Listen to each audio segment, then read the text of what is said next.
The number 3 spot on the FIFA ranking. The most expensive squad on the planet, valued at minus 1.5 billion euros, a 13% chance of winning the tournament according to the Opta supercomputer. And Kylian Mbappé finding the back of the net 4 times in the first 2 matches. Listen to the commentator screams praising the undefeated Gallic Roosters Les Bleus under Didier Deschamps. Everything looks absolutely flawless, grand and majestic, doesn't it? But in reality, it is the exact opposite. Don't let the marketing shine of the 1.5 billion euro illusion fool you. How on earth can France conquer the world when their leader, their great captain Kylian Mbappé, ranks 6,043 out of 6,044 players globally in defensive contribution? 6,043. Are you kidding me? Mbappé, or quite frankly, the ultimate brand king, is sitting second to last on Opti's statistical list, sitting right above exactly one player. Behind this massive billion-dollar machine is a immense crippled tactical system currently held hostage by Mbappe's walking privileges. Deschamps' unconditional compromise is turning France into a boring, vulnerable squad that will inevitably shatter the moment they face a disciplined opponent. Let's look at the shiny, glamorous cover before the tournament kicked off. The reigning World Cup runners-up setting up their camp in style at Bentley University and luxury hotels in Boston. The perfect PR shield for the media back home. But inside that luxury camp, the locker room of Les Bleus was already cracking. This is fine. The ticket and bonus war exploded when players revolted against FFF President Philippe Diallo over VIP ticket distribution for their families in America, as well as their bonus structure. With the minds of these superstars distracted by off-pitch privileges, Deschamps, instead of locking down the dressing room with a time-defying fist, chose the softest surrender. He handed Mbappé the ultimate rest attack privilege, letting him walk around when out of possession and completely freeing him from any defensive duties. Here I come, here I come. Deschamps arrogantly defended his star before the media. If anyone expects Kylian Mbappé to run 11 kilometers a game, don't look for it. If I speak, I am in big trouble. In big trouble. And Mbappé himself casually admitted, "I know I defend less than my teammates." This absurd compromise turns France into a tactical dinosaur, playing a brand of defensive football so boring, it puts you to sleep. When slammed by major outlets like L'Equipe and RMC Sport, the turn off the TV coach Didier Deschamps simply shot back. If you're bored, turn off the TV or switch channels. Scapegoat detected. But what is the cost of this tactical surrender?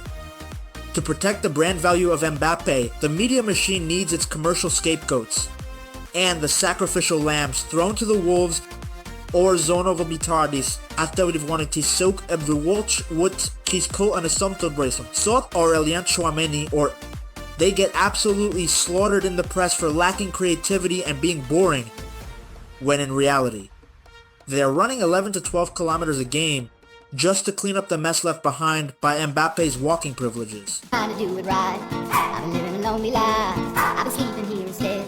Deschamps tells us to turn off the TV if we're bored. But his defenders will immediately point to the scoreboard to argue. We beat Senegal 3-1, we beat Iraq 3-0, and Mbappé scored 4 goals. How is winning boring?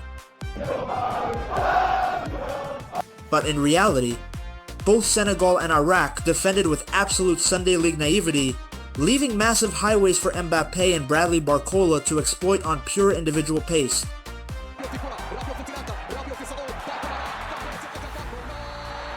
France won strictly off individual brilliance, not because of any cohesive team play.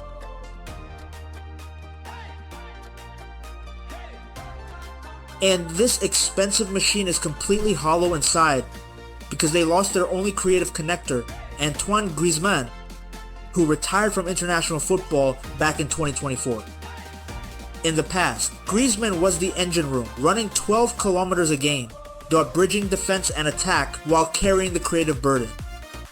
Without him, France has literally zero quality transition To patch the leak, Deschamps handed the keys to Michael Olise, the Bundesliga player of the season, with 15 goals and 19 assists for Bayern Munich in the 25-26 season. But here comes the ultimate Olise dilemma. Under Deschamps' rigid 4-2-3-1 system, instead of letting Olise cook in a free roaming role like at Bayern, he forces him to play as a rigid number 10, dropping deep to play defense and hugging the touchline just to clean up the mess left behind by Mbappe's lazy pressing. Deschamps is literally using a custom sports car to do garbage disposal duty. Even worse, Deschamps actively threw away his only explosive backup options. He completely froze out Randal Kolo Muani due to his absolute disaster class season at Tottenham, scoring a pathetic 1 goal in 30 games. And Eduardo Camavinga was axed for the most ridiculous reason ever. Chronic ankle injuries combined with minus a severe tooth infection in March 2026. Climb.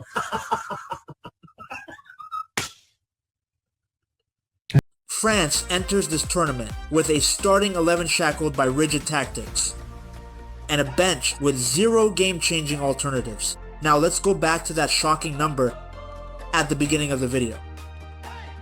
Why is Mbappe's 6,043rd place ranking in defensive contribution a literal death sentence? Let's step onto the tactical board.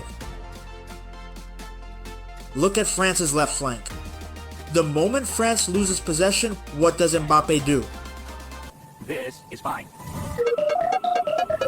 He stands in the center circle, enjoying a leisurely stroll. Theo Hernandez caught high up the pitch. It is forced to run back and face a brutal 1-on-2, all by himself. We call this the left flank highway.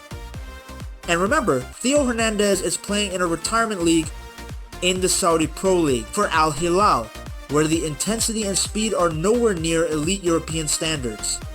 He gets physically gassed, leaving the wing wide open for the opponent to exploit. To patch the massive leak behind Theo, the left midfielder, either Adrien Rabiot or Aurelien Tchouameni, is forced to sprint wide left just to cover.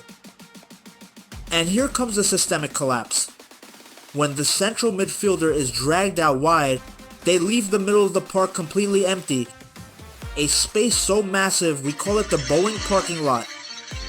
The opponent can simply slice straight through the center and run directly at the French center backs. Meanwhile, because the midfielders are exhausted from covering for Mbappe's lack of defense, they have 0 energy or positioning. To transition the ball up to Michael Olise, Olise is completely isolated between the lines, still forced to drop incredibly deep just to touch the ball and make safe backward passes. The tactical shackles have completely locked down the most creative spark in Europe. This is exactly why manager Luis Enrique screamed directly at Mbappe's face back at PSG. Yo te he dicho que te gustaba Michael Jordan. Michael Jordan cogía de a todos sus compañeros y se ponía a defender como un hijo. Despite all the flashy predictions from the Opta supercomputer, I believe France will pack their bags in the semifinals, or choke once again in the final. Leave a comment with your thoughts, and click the video on your screen to see another giant collapse.